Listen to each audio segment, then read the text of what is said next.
Buku filsafat pendidikan ini disusun sebagai pengantar yang lengkap untuk membantu pembaca memahami arti dan tujuan pendidikan dari sudut pandang filsafat.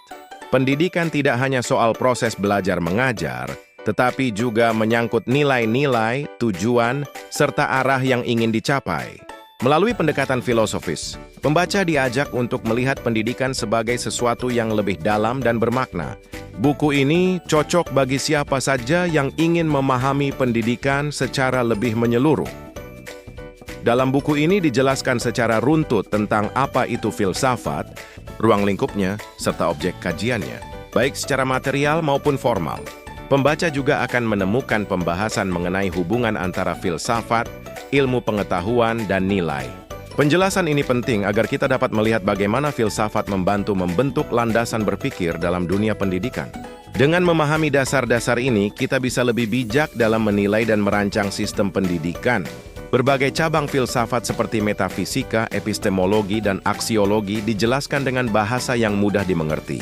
Tak hanya itu, buku ini juga memperkenalkan aliran-aliran besar dalam filsafat seperti idealisme, realisme, pragmatisme, eksistensialisme, dan rekonstruksionisme.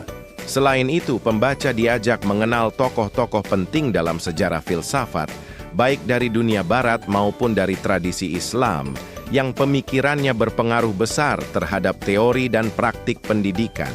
Ditujukan bagi mahasiswa, dosen, guru, dan siapapun yang peduli pada dunia pendidikan, buku ini bertujuan mengembangkan cara berpikir yang kritis, mendalam, dan reflektif. Dengan penyajian yang jelas dan terstruktur, buku ini bisa menjadi pegangan utama dalam mata kuliah filsafat pendidikan. Lebih dari itu, buku ini juga dapat menjadi bacaan penting bagi para pendidik yang ingin merancang pendidikan yang lebih manusiawi, bermakna, dan berkeadaban.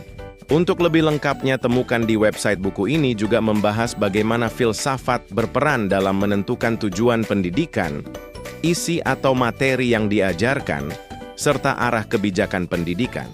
Artinya, pendidikan tidak berlangsung begitu saja, tetapi harus didasari oleh pemikiran dan pertimbangan yang matang. Filsafat membantu kita merumuskan pendidikan yang tidak hanya fokus pada hasil akademis, tetapi juga pada pembentukan karakter dan kepribadian manusia. Untuk lebih lengkapnya temukan di website Karya Buku dan Jurnal Indonesia.